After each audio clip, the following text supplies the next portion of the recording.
Okay, voice over mini vlog mga kababol. This is the 5th time. Kasi Diyos ko Lord, ang dami kong pagkakamali sa voice over ko. Ano na ba talaga? Ang hirap palang mag voice over. Anyway, ikukwento ko lang today ang experience ko. Nag-upload? Oh my God, uulitin ko na to for the 6th time. Sorry, nag-renew kami ng passport ni Maria ko. Pero natutuwa lang ako kasi sobrang na-late na ng pag-renew ng passport sa kanya. At kung aayusin ko siya ng regular, hindi na aabot yung passport niya at hindi na siya makakasama sa Pilipinas. Thankfully, nagkaroon na ako ng magandang relationship sa USPS dito sa US. At tinulungan nga nila ako kung papaano ma-process ang passport ni Maria ng mabilisan.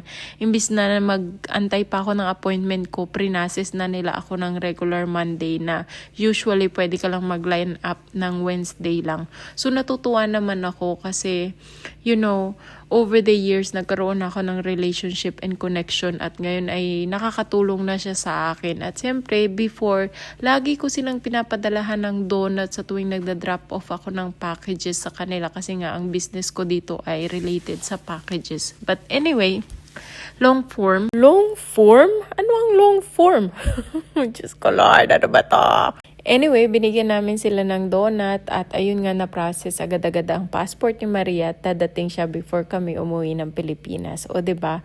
Kahit ngayon matagal na akong hindi nakatira sa Pilipinas, meron pa rin akong mga connection sa Pilipinas na konting message ko lang nandyan sila palagi. At na-realize ko na dito sa US, nagkakaroon na rin ako ng similar connection na magkakaroon ka ng friends na katulad nito na makakatulong sa'yo eventually. Kaya sa mga kabataan dyan, connection is the key. So, wag kayong magbe-burn ng mga bridges kasi magagamit nyo yan later on. At saka always be kind. It goes a long ways. But anyway, balik tayo dito sa ginagawa kong ito. Ito, nagkilay na ako. Dun sa nagsasabi na ang ganda ng kilay ko. Maganda po ang hair ng kilay ko kasi nilalagyan ko ng mga vitamins, oil, Kennemberlu. But also, may tattoo yan for 3 years ata. Yung eyebrow, basta anyway, blah blah blah, my goodness, hindi ko na alam ang sinasabi ko dito. But nilalagyan ko lang yan ng gel at ayan, nag-eyeliner tayo kasi 90s tayo so always eyeliner. Kaya ko tong voiceover na to, kaya ko to. Alam mo, na-realize ko, ang hirap palang mag-voiceover. Paano kaya yung katulad ni TJ na sobrang hype ng energy, sobrang lakas ng energy, tapos nagbo-voiceover siya ng, my goodness, paano kaya yun? But anyway, ito lang, ayan. Saan kayo nakatingin sa kilikili? Ganyan po talaga ang kulay ng kilikili ko. Wala na tayong magagawa. Alam nyo ba, isa sa mga gusto kong gawin ay magpaputi. Pero dahil morena talaga tayo, Diyos ko, ang mahal magpagluta. Nagpagluta ko before. Pero Diyos ko, 10,000 pesos each session. So, kailangan mo siyang gawin twice a week or 3 times a week kung gusto mo talagang pumuti. Dahil nga bihira naman ako umuwi ng Pilipinas, hindi naman every month or ano.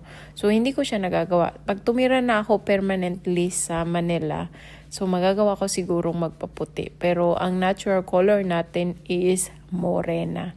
Ayan, nagkulot-kulutan na ako. Hindi tayo expert. So, kung ano lang ang kinalabasan, yan na yan. Hindi ko na babaguhin at hindi ko rin naman kayang baguhin. At ayan, siyempre nag-hair care tayo.